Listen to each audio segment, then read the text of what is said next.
कि हम में से हर एक को जो सलाहियतें दी हैं, अब वो जो 7 अरब इंसान है किसी के अंदर नहीं है।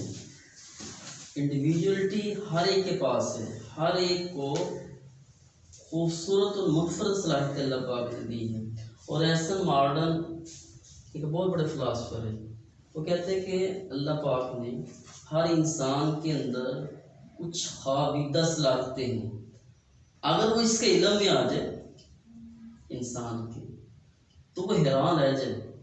अगर इन ताकतों को जगाया जाए और अमल में लाया जाए तो इसकी ज़िंदगी में इनकलाबी तब्दीली लाएगी।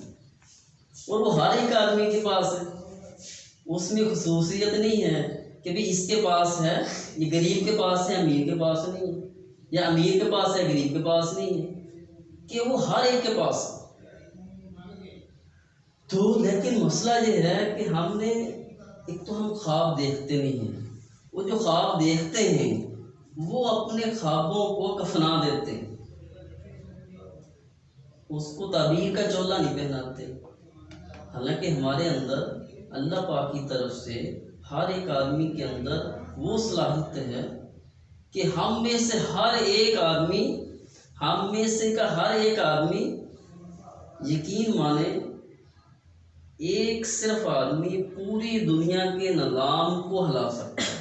सिर्फ एक आदमी पूरी दुनिया के निज़ाम को पलटा दे सकता है, एक आदमी। क्यों? अल्लाह पाक कहते हैं कि मेरा नुमाइंदा है। वो जो नुमाइंदे को ताकतें दी जाती हैं हम सोच नहीं सकते।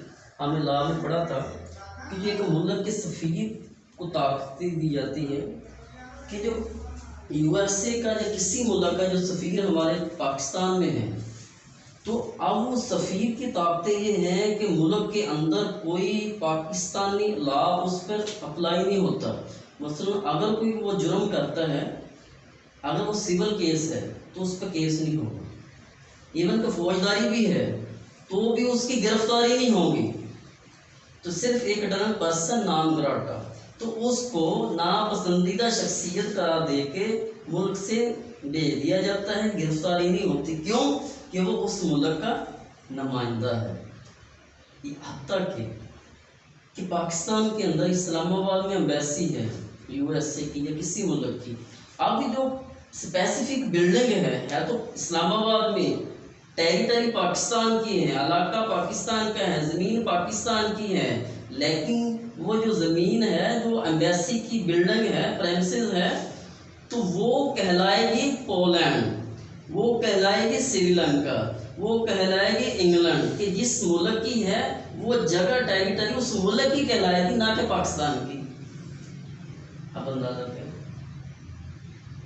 कितनी है कि सिर्फ क्या है, नुमाइंदा है। तो भी हम सारे नुमाइंदे हैं। अब नुमाइंदे के पास जो इख्तियार होते हैं तो अल्लाह पाक ने, तो अल्लाह है, एक मुल्क का नुमाइंदे के पास इतनी इख्तियार जो अल्लाह का नुमाइंदा बने। लेकिन ये है कि हम उन सलाहियतों को हम इस्तेमाल करें। देखो हमारे पास इंशाल्लाह सांचे हैं, डाइज है। कि डाइज क्या है कि मैं आपसे एक बात करूं कि भी आप ये काम करें, उसके लिए मैं आपको मोटिवेट करूं, मैं आपको उसके ख्वाब दिखाऊं, आप उस चीज़ पे तैयार हो जाए, लेकिन घर जाएँ आपके पे न लगे, वो क्लैप्स कर जाए ख्वाब आपका।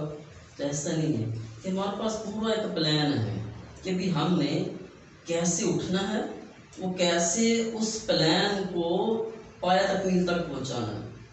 तो आज हम पहला फर्स्ट डे है कि आज ही से हम तय करें कि आज के बाद हमारी ज़िंदगी वो ज़िंदगी नहीं रहेगी, कि आज हम अपने आप से एक अज़्म करते हैं, अपने आप से एक अहद करते हैं कि आज के बाद जो ज़िंदगी है हम इस किताब को बंद करेंगे और अपनी दूसरी किताब को, नई किताब को, जिसके हर सफ़े पर रोशनियाँ होंगी, हर सफ़े पर खुशियाँ होंगी, हम उस किताब को पढ़ेंगे, उस किताब को खोलते हैं।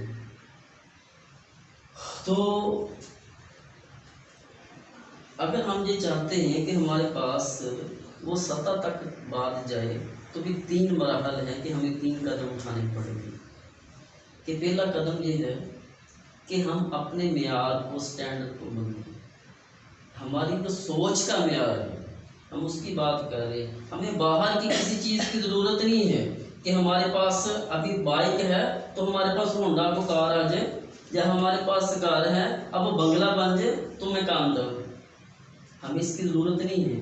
हमें सिर्फ अपने म्यार को बदलना, कि जो मौजूदा म्यार है कि हम इस पर कॉम्प्रोमाइज़ नहीं करते, कि मैं आज से अहद करता हूँ अपने आप से, मैं जंग लड़ता हूँ कि जो ज़िंदगी है अब इस पे मैं कॉम्प्रोमाइज़ नहीं करता, कि मैंने दिखाना है दुनिया को और मैंने दिखाना है ख़ानदान को, मैंने दिखाना है अपने आप को कि मैं इसका नहीं हूँ, कि मेरा नाम होगा फोर्ब्स मैगजीन के अंदर, कि मेरा नाम दुनिया के टॉपस्ट लोगों में आए, कि मेरा नाम दुनिया की टाइम मैगजीन में आए, कि दुनिया के पूरी दुनिया की जो लाइमलाइट है वो मेरा इंतज़ार करे, दुनिया का मीडिया कि वो मेरे इंतज़ार में हो, कि लाखों लोग, मैं निकलूं तो लाखों लोग इंतज़ार में हो कि साहब आ रहे, कि कोई शख्सियत आ रही है, कि आज के बाद कि मैं इसका अदम करता हूँ। अब करना क्या है, म्यार बदलने से मुराद क्या है, कि हम चाहते क्या है अपनी ज़िंदगी से, हम चाहते क्या हैं, हम उसको लिखें। देखो ये काम है, सिर्फ सुनना बड़ा सुनना नहीं, हम चाहते क्या है अपनी ज़िंदगी से, हम उसको लिखें। अपने घर में बैठे हम उसको लिखें कि मैं ये चाहता हूँ। हम चाहते क्या नहीं है, हम उसको लिखें। हम चाहते क्या है हम वो लिखें। हम चाहते क्या नहीं है, कि किस चीज़ से मुझे नफरत है, कौन सी चीज़ें मेरी रुसवाई का बायस है, कौन सी आदतें, कौन से काम और कौन से वो पहलू जिसकी बिना पर मुझे इंसल्ट होती है, मुझे डिसग्रेस किया जाता है, वो अब उसकी लिस्ट लिखें। चाहते क्या है, वो निकालना क्या चाहते हैं, हम इस पर लिखें। उसके बाद हम इसको बार बार पढ़ें कि पहला काम म्यार अपना बदलना, म्यार को ऊंचा करना। तो जब हम म्यार ऊंचा करते ना जी, इसमें मैंने आपको बाहर जाके जरा आप सुन रहे इधर, तो देखो तारीख बड़ी है कि जिन लोगों ने एक अपने म्यार को बदला, अब इसके बाद हमारी हिस्ट्री में मिसालें हैं कि वो कहाँ तक गए हैं। पहला कदम म्यार को बदलना। अब रोज़ा पार्क्स एक नाम की एक औरत हबशी थी, काले रंग में, 1955 का ज़माना है, अलबामा मिंटगोमरी में वो बस पे सवार है। अब कानून ये था कि जो काले हबशी थे, स्याह फाम थे, उनके लिए कानून ये था अमेरिका का कि भी आपने जगह छोड़नी है, बस में बैठे हुए हैं स्याह फाम, अगर कोई सफेद फार्म आ गया तो इसके लिए जगह सीट देनी है उसको, सफेद फार्म को, ये कानून था। तो लेकिन इस रोज़ा पार्क्स औरत ने, वो बैठी हुई थी, सफेद फार्म आया, अब इसको कह रहा है कि उठ, तो बैठी रही कि तुझे पता नहीं कि उठ, कि लॉ क्या है कि उठ।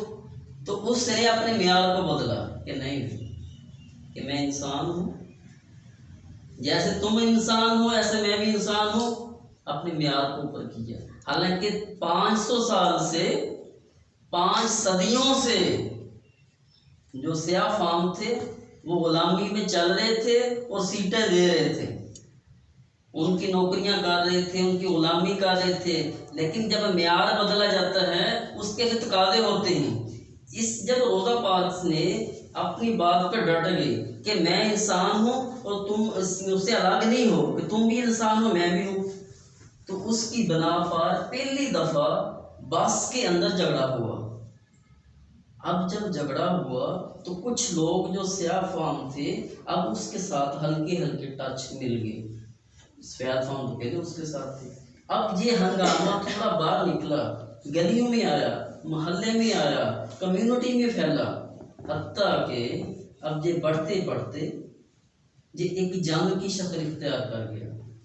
तो उसके कुछ ही अरसे के बाद स्याह फाम को कानून पास हुआ।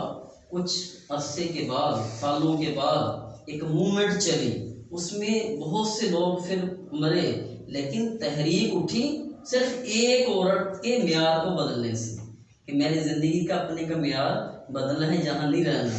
तो उसके नतीजे में अब जैसे फैल फार्म को हकूक थे वैसे सैल फार्म को मिल गए। अगर वो औरत भी बैठ खड़ी हो जाती तो निज़ाम वही कर नहीं जाता कि कुछ लोग उठते हैं, कुर्बानी करते हैं, अपने म्यार को बदलते हैं, तो उनके म्यार को बदलने से सारी दुनिया का निज़ाम बदल जाता है। एक आदमी, मैंने शुरू में बात की कि एक आदमी पूरी दुनिया के निज़ाम को पलटा दे देता है।